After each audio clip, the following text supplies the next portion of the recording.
यहाँ जिस वक्त सुल्तान शहाबुद्दीन ने अपने लश्कर के साथ क़याम कर लिया तो एक रोज सुल्तान शहाबुद्दीन कुतुबुद्दीन ऐबक ऐबा और अपने दूसरे सालारों के साथ बैठा हुआ था कि सुल्तान के कुछ मुखबिर उसके पास आए। करीब आकर उन्होंने बुलंद आवाज में सलाम कहा। सुल्तान और उसके सालारों ने सलाम का जवाब दिया। फिर वो मुखबिर सुल्तान के करीब आए और सुल्तान को मुखातिब करते हुए कुछ कहना चाहते थे कि सुल्तान ने उन्हें पहले ही मुखातिब किया। मेरे अजीजों, हमने अपने लश्कर के साथ तराइन के मैदानों से निकलकर अजमेर और दिल्ली के रास्ते यहाँ तक सफर किया है। क्या इन रास्तों में हमारी मौजूदगी या हमारे कूच करने के बाद कोई नई कुव्वत हमारे खिलाफ सर उठाने का तहिया तो नहीं कर रही? इस पर आने वाले उन मुखबिरों में से एक बोल उठा, सुल्तान मोहतरम, तराइन के मैदानों से यहाँ तक कोई कुव्वत हमारे खिलाफ सर नहीं उठा रही। ताहम एक ऐसा शख्स है जिससे मुस्तकबिल में खतरा पेश आ सकता है, और वो अजमेर के राजा पृथ्वीराज का एक करीबी रिश्तेदार है। नाम उसका भीमराज है। इस वक्त वो एक खासे बड़े लश्कर के साथ मशरिक की दूर दराज की सरजमीनों में क़याम किए हुए। उसके क्या इरादे हैं ये अभी तक हम जान नहीं सके।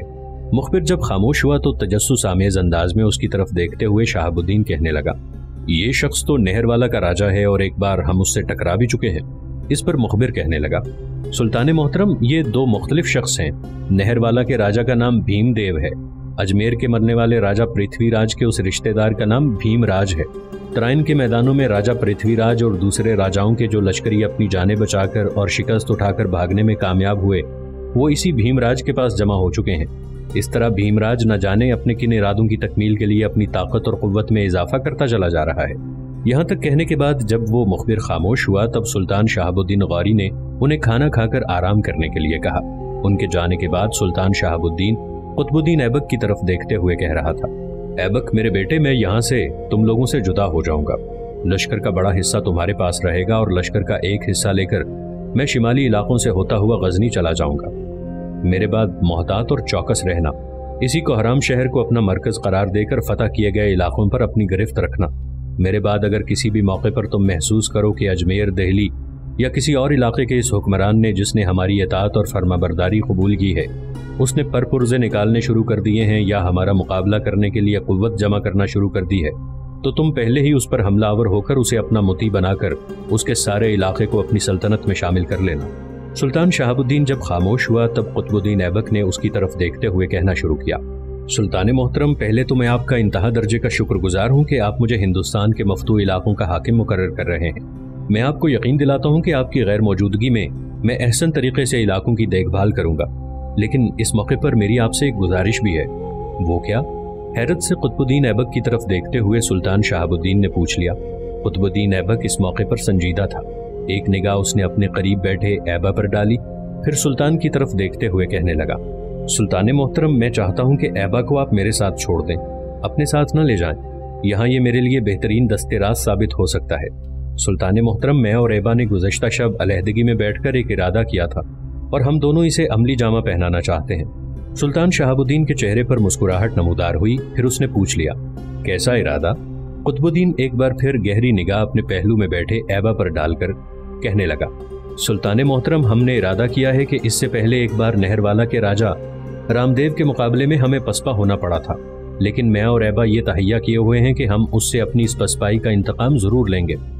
अपनी हालत को मजबूत करके ताकत और कुव्वत को खूब उस्तवार करने के बाद यहाँ मैं और ऐबा अपने लश्कर के साथ उसका रुख करेंगे और नहरवाला के राजा के लश्कर को एक बार जरूर शिकस्त से दो चार करके रहेंगे।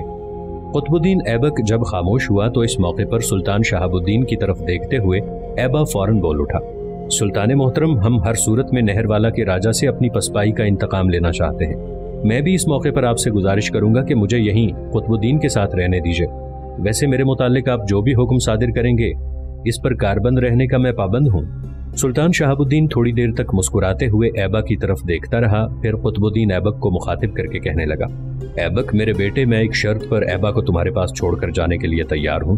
कुतुबुद्दीन ने चौंकने के अंदाज में सुल्तान की तरफ देखा और पूछ लिया, कैसी शर्त? शहाबुद्दीन मुस्कुराया, फिर वो दोबारा कह रहा था, कुतुबुद्दीन, तुम्हारे बीवी बच्चे हैं, मैं तुम्हारी तरफ से बिल्कुल खुश और मुतमईन हूँ। ऐबा की शादी हुई थी लेकिन बदकिस्मती से वो लड़की मारी गई। हालांकि वो बहुत अच्छी और इंतहा दर्जे की खूबसूरत थी और फिर उससे कोई औलाद भी ना हुई।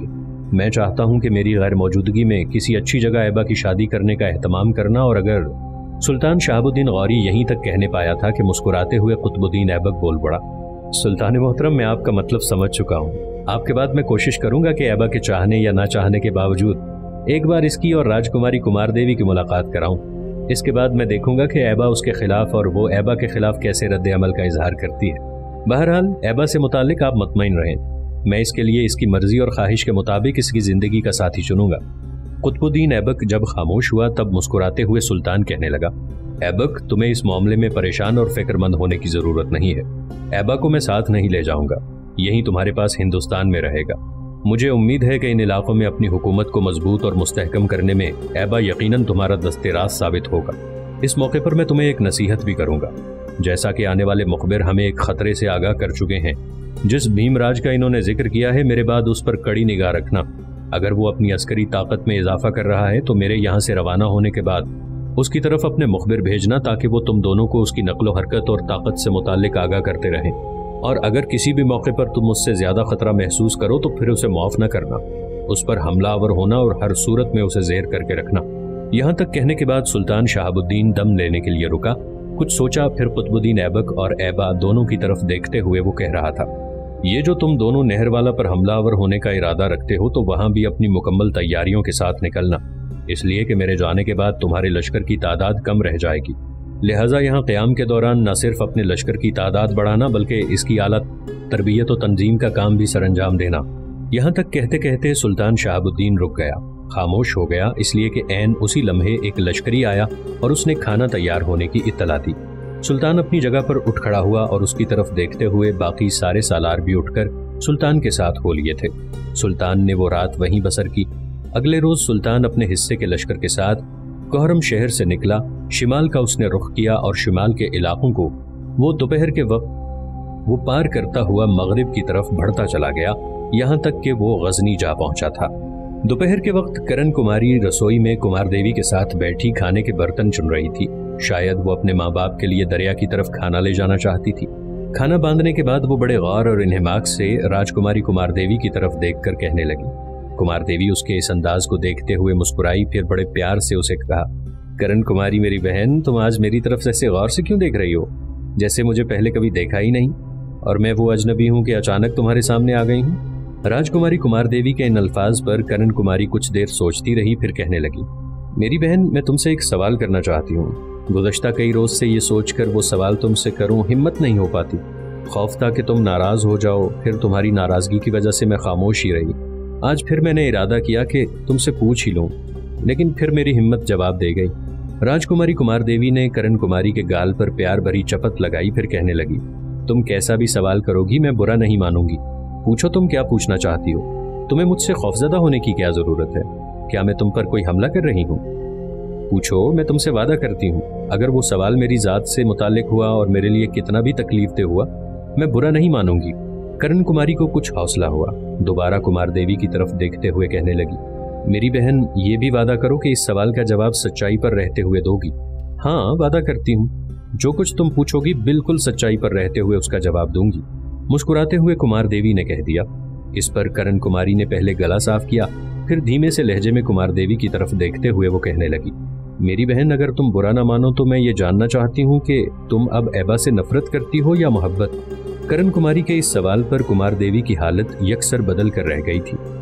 लगता था उस सवाल ने उसे चौंका कर रख दिया है। चेहरा हया के बायस सुर्ख हो गया था। कुछ देर वो बोल न सकी, सोच में पड़ गई थी। ऐन उसी लम्हे दरवाजे पर किसी ने तेज दस्तक दी और करण कुमारी को पुकारा। खाने के बर्तन जो करण कुमारी ने पहले से बांध रखे थे उन्हें लेकर वो उठ खड़ी हुई, बौखलाए हुए लहजे में कहने लगी, मेरी बहन, तुम दूसरे कमरे में चली जाओ, बस्ती की लड़कियां मुझे बुला रही हैं, वो खाना लेकर कश्तियों की तरफ जाएंगी। फिक्रमंद होने की जरूरत नहीं है। जिस मौजू पर मैं तुम्हारे साथ गुफ्तगू कर रही थी, इस मौजू पर बाद में गुफ्तगू कर लेंगे। मैं अभी जाती हूँ। दरवाजे को अंदर से जंजीर लगी हुई है, वो अंदर नहीं आ सकती। अब तुम अपने कमरे में चली जाओ।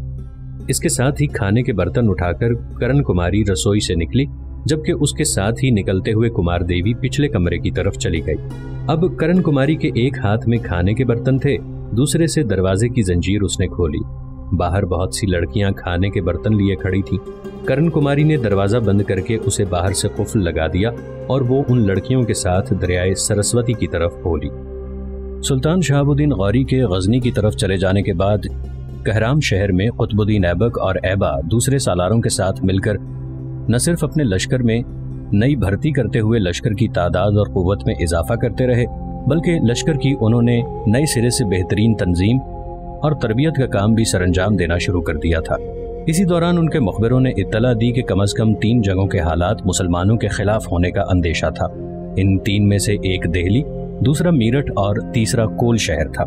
یہ کول شہر ہی تھا جو بعد میں علی گڑھ کہلایا، جس نے محمدن اینگلو اورینٹل کالج اور مسلم یونیورسٹی کی وجہ سے عالمگیر شہرت پائی۔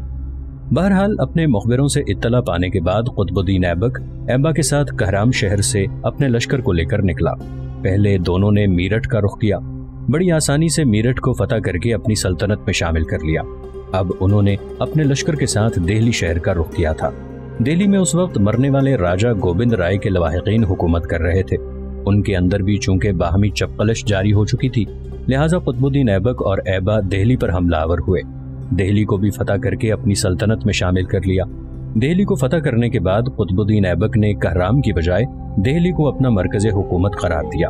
اس کے بعد اس نے مرکز کو محفوظ کرنے کے لیے آس پاس کے علاقوں پر بھی حملہ آور ہو کر اسے اپنی سلطنت میں شامل کرنا شروع کر دیا تھا۔ اسی سلسلے میں قطب الدین ایبک اور ایبا دونوں اپنا لشکر لے کر کول شہر یعنی علی گڑھ کو پہلے ہی فتح کر چکے تھے۔ اب ارد گرد کے علاقوں کو فتح کر کے انہوں نے اپنی سلطنت میں شامل کر لیا تھا۔ اس طرح قطب الدین ایبک اور ایبا نے سلطان شہاب الدین غوری کی غیر موجودگی میں مختلف شہروں پر قبضہ کرنے کے بعد کہرام کے بجائے اپنا مرکز حکومت دہلی میں منتقل کر دیا تھا۔ اب ہندوستان میں 3 بڑی طاقتیں تھیں جو مسلمانوں کے لیے خطرہ بن کر اٹھ سکتی تھیں۔ ایک قنوج اور بنارس کا راجہ جے چند، دوسرا نہر والا کا راجہ بھیم دیو اور تیسرا اجمیر کے مر جانے والے راجہ پرتھوی راج کا قریبی عزیز بھیم راج تھا، جو مشرق کی دور دراز سرزمینوں میں سے ایک طرح سے گھات میں بیٹھا ہوا تھا، اور پرتھوی راج کے علاوہ گوبند رائے اور دوسرے راجاؤں کے جس قدر شکست خوردہ لشکر تھے، ان سب کو اس نے اپنے پاس جمع کرنا شروع کر دیا تھا۔ کچھ علاقوں پر اس نے اپنا تسلط بھی قائم کرتے ہوئے اپنے لشکر کے اخراجات پورے کرنے شروع کر دیے تھے۔ ان دنوں نہر والا کا راجہ بھیم دیو تو خاموش ہی رہا، لیکن قنوج اور بنارس کے راجہ نے پرپرزے نکالنے شروع کر دیے تھے۔ اس نے تہیہ کر لیا تھا کہ وہ ہر صورت میں مسلمانوں سے ہندوستان کے راجاؤں کی شکست کا انتقام لے گا۔ ان خیالات کو سامنے رکھتے ہوئے اس نے پہلے لشکر کی تعداد بڑھانا شروع کر دی۔ دن رات نئے لشکری بھرتی کیے گئے۔ مالوا کے راجپوت تک اس کے پاس جمع ہونا شروع ہو گئے تھے۔ نئے لشکریوں کی تربیت کا کام سر انجام دینے کے ساتھ ساتھ اندر ہی اندر ہندوستان کی مختلف قوتوں سے رابطہ قائم کر کے نہ صرف مالی فوائد حاصل کیے گئے بلکہ اپنی طاقت و قوت کو بھی مستحکم کیا گیا۔ مسلمانوں کا مقابلہ کرنے کے لیے جے چند نے 2 اہم قوتوں کی طرف قاصد بھجوائے۔ کچھ قاصد نہر والا کے راجہ بھیم دیو کی طرف بھجوائے اور اسے دعوت دی کہ متحدہ ہو کر مسلمانوں پر حملہ آور ہوں اور انہیں ہندوستان سے نکال باہر کریں۔ نہر والا کے راجہ نے تو اس سلسلے میں کوئی ہمت افزا جواب نہ دیا، خاموشی اختیار کر لی، تاہم جے چند کو امید تھی کہ اگر نہر والا کا راجہ بھیم دیو تعاون نہیں کر رہا تو پرتھوی راج کا قریبی عزیز بھیم راج ضرور اس سے تعاون کرے گا۔ لہٰذا اس نے ایک خاصا بڑا وفد چند تحائف دے کر بھیم راج کی طرف روانہ کیا۔ اس وفد میں راجہ جے چند کے کچھ اور سرکردہ سالار بھی شامل تھے۔ اب صورتحال یہ تھی کہ جہاں تک قنوج کے راجہ جے چند کا تعلق تھا تو وہ قطب الدین ایبک کے مرکزی شہر دہلی سے کافی دور تھا۔ قطب الدین ایبک دہلی سے مغرب میں اجمیر تک پھیل چکا تھا۔ جنوب میں دریائے گنگا اور جمنا کے درمیان اس کی گرفت ہو چکی تھی، جبکہ جنوب اور جنوب مشرق کے رخ پر وہ تھانی سر میرٹھ تک اپنی گرفت کو مضبوط اور مستحکم کر چکا تھا۔ قنوج کے راجہ جے چند کا علاقہ بھی دور دور تک پھیلا ہوا تھا۔ یہ علاقہ دریائے گنگا کے درمیان تھا اور قنوج شہر سے نیچے کانپور، آسن، الہ آباد بلکہ اس سے بھی آگے تک اس کی عملداری پھیلی ہوئی تھی۔ جہاں تک اجمیر کے مرنے والے راجہ پرتھوی راج کے رشتہ دار بھیم راج کا تعلق تھا تو اس نے مسلمانوں کے علاقوں سے دور رہ کر اپنی طاقت و قوت میں اضافہ کیا۔ کالنجر اور اجین کے اوپری حصے میں جہاں ایک نالا چانڈلا اور بانڈا شہروں کے درمیان سے گزرتے ہوئے دریائے جمنا میں گرتا تھا، انہی کے اطراف میں جو گھنے کھیت اور آبادیاں تھیں ان پر بھیم راج کی گرفت تھی، اور وہیں وہ اپنی طاقت و قوت کو مستحکم کر رہا تھا۔ ایک طرف اس کی گرفت دریائے جمنا تک تھی، دوسری طرف وہ دریائے نرمدا تک کے علاقے کو پامال کرتا ہوا اپنی ضروریات فراہم کر رہا تھا۔ ساتھ ہی ساتھ جنوب کے چھوٹے چھوٹے حکمرانوں سے بھی مسلمانوں کے خلاف مدد حاصل کر رہا تھا۔ जिस वक्त कनौज के राजा जयचंद का वफ्द बांडा और चांडला शहरों के दरमियान भीमदेव के इलाके में पहुंचा तो उस वक्त भीमराज अपने कुछ सालारों के साथ बरसाती के करीब ही एक जगह बैठा हुआ था। उसने राजा जयचंद के उस वफ्द का बेहतरीन इस्तकबाल किया, उन सबको इज्जत और एहतराम के साथ अपने करीब बिठाया। फिर उनसे मुखातिब करते हुए कहने लगा, मेरे अजीज भाइयों, क्या मैं जान सकता हूं कि कनौज के राजा जयचंद ने तुम लोगों को किस मकसद के तहत मेरी तरफ भेजा है? इस वफ्द के अरकान ने सबसे पहले तो वो तहाइफ भीमराज की खिदमत में भेजे जो कनौज के राजा ने उसके लिए भिजवाए थे। वो सारी चीजें देखकर भीमदेव बड़ा खुश हुआ। फिर कनौज के राजा का एक सालार भीमराज को मुखातिब करते हुए कहने लगा, आपने हमसे ये सवाल किया था कि हम राजा जयचंद की तरफ से क्या लेकर आए हैं। आपके इस सवाल का जवाब देने की बजाय अगर मैं आपसे ये सवाल करूं कि आप इन इलाकों में किस मकसद के लिए अपनी ताकत और क़ुव्वत का इजाफा कर रहे हैं और आपके क्या मकासद हैं, तो फिर आप बुरा ना मानिएगा। भीमराज के चेहरे पर हल्का सा तबस्सुम नमूदार हुआ। कहने लगा, मैंने यहाँ क़याम के दौरान अपनी ताकत और क़ुव्वत में खूब इजाफा कर लिया है। इस वक्त जो मेरे पास तरबियत याफ्ता लश्कर है वैसा अजमेर के राजा पृथ्वीराज के पास भी नहीं था। जहाँ तक तुम्हारा ये सवाल है कि मैं ऐसा किन मकासद के तहत कर रहा हूँ, तो मैंने तहैया कर रखा है कि मैं हर सूरत में मुसलमानों के सुल्तान शहाबुद्दीन ग़ारी को शिकस्त देकर उसे हिंदुस्तान से निकाल बाहर करूंगा।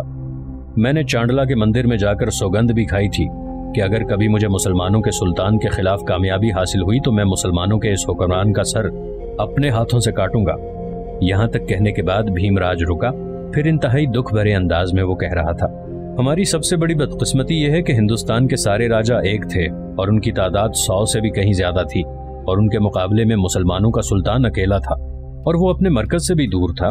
उसे हमसे कहीं ज्यादा कुमक का सामान मिलने की उम्मीद भी नहीं थी, लेकिन फिर भी न जाने क्या हुआ कि उसे हमारे मुकाबले में फतह नसीब हुई। ये हमारी बदकिस्मती थी या हमने खुलूस नीयत के साथ तराइन की उस दूसरी जंग में हिस्सा नहीं लिया था, या हिंदुस्तान के मुख्तलिफ राजाओं में खोट था जिसकी बिना पर उन्हें कामयाबी ना हो सकी। अब मैंने तहैया कर रखा है कि मुसलमानों को यहाँ से निकाल बाहर करके ही दम लूंगा। अब तुम अपने आने का मकसद बयान करो। भीमराज जब खामोश हुआ तब वो सालार मुस्कुराते हुए कहने लगा, हमारे यहाँ आने का मकसद वही है जो आप बयान कर चुके हैं और राजा जयचंद ने आपकी तरफ हमें रवाना किया है। ठीक है, तराइन के मैदानों में जो जंग हुई और जिन राजाओं को शिकस्त उठाना पड़ी उनमें हमारा राजा जयचंद भी था, लेकिन वहाँ हालात और थे। उस वक्त फतोक के राजा की तैयारी मुकम्मल नहीं थी। अब हमने मुसलमानों का मुकाबला करने के लिए अपनी तैयारियों को अपने उरूज पर पहुंचा दिया है। हमारा राजा जयचंद चाहता है कि आपके साथ ताउन करके मुसलमानों पर हमलावर हों और उन्हें हिंदुस्तान से निकाल बाहर करें। अगर हम इस वक्त हमलावर हों तो मुसलमानों को शिकस्त देना आसान है, इसलिए कि हमारे राजा ने अपने मुखबिर मुसलमानों के इलाकों में दूर तक फैला रखे हैं और उन्होंने राजा को यह खबर दी है कि मुसलमानों का सुल्तान शहाबुद्दीन ग़ारी चंद रोज तक कहराम शहर में क़याम करने के बाद वापस गजनी जा चुका है और अब यहाँ उसके 2 अदद सालार हैं, एक कुतुबुद्दीन ऐबक, दूसरा ऐबा। इन हालात में अगर हम मुसलमानों के सालारों पर हमलावर हों तो उन्हें शिकस्त देकर भाग जाने पर मजबूर कर सकते हैं। अगर हम अपनी ताकत और क़ुव्वत के साथ उनका ताक़ुब करें तो दरियाए सिंध तक कोई ताकत हमें उनका ताक़ुब करने से रोक नहीं सकेगी। यहाँ तक कहने के बाद कनौज के राजा का वो सालार रुका, फिर अपने खदशात का इजहार करते हुए फिर कह रहा था, जहाँ तक हमारा और हमारे राजा का अंदाजा है, अगर हमने मुसलमानों पर हमलावर होने में ताख़ीर की और शहाबुद्दीन ग़ारी के गजनी चले जाने के बाद उसकी गैर हाजिरी से फ़ायदा उठाकर अपने लिए फ़वाइद हासिल करने की कोशिश न की, तो फिर मुसलमान शिमाल, जनूब और मशरिक़ पर हर तरफ से हमलावर होते हुए यहाँ किसी भी मकामी राजा को खुद मुख्तार नहीं रहने देंगे। लिहाजा वक्त का तकाजा यही है कि हम मुत्तहिद होकर मुसलमानों से टकरा जाएं। जहाँ तक हमारा राजा जयचंद का लाहे अमल है तो वो आपका ताउन चाहता है। राजा कहता है कि एक वक्त मुकर्रर कर लिया जाए। इस वक्त मुकर्ररा पर हमारा लश्कर कनौज से निकलकर दरियाए जमुना का रुख करे और बिल्कुल ग्वालियर की सीध में गंगा और जमुना के बीच आपका लश्कर भी वहां पहुंच जाए। इसके बाद दोनों लश्कर मुत्तहिद होकर दरियाए जमुना के किनारे किनारे मिथरा से होते हुए आगे बढ़ें और मुसलमानों के सालारों से टकराएं। अगर हम ऐसा करें तो मुसलमानों में इतना दमखम नहीं होगा कि वो हमारा मुकाबला कर सकें। जहाँ तक मुसलमानों के लश्कर का ताल्लुक है तो मुखबिर हमारे राजा जयचंद को इत्तला दे चुके हैं कि मुसलमानों का कुल लश्कर 2 हिस्सों में तकसीम हो चुका है। एक हिस्से को लेकर सुल्तान शहाबुद्दीन ग़ारी गजनी जा चुका है, बाकी का आधा लश्कर कुतुबुद्दीन ऐबक और ऐबा के पास है। गो ये दोनों शहाबुद्दीन ग़ारी के बेहतरीन सालार हैं, लेकिन हम चूंकि इन पर अददी फ़ौक़ियत रखते हैं, लिहाजा अगर हम पेशकदमी करते हुए इन पर हमलावर हों तो हमें उम्मीद है वो हमारा मुकाबला नहीं कर सकेंगे। एक बार हमने जंग के दौरान उनके कदम उखेड़ दिए तो फिर वो कहीं भी जमकर हमारा मुकाबला नहीं कर सकेंगे और जब ऐसा होगा तब हम मुसलमानों को उन सरजमीनों से निकाल बाहर करने में कामयाब हो जाएंगे। जयचंद के सालार के खामोश होने पर हल्की हल्की मुस्कुराहट में भीमराज के वफ्द के सारे अरकान की तरफ देखते हुए कहने लगा,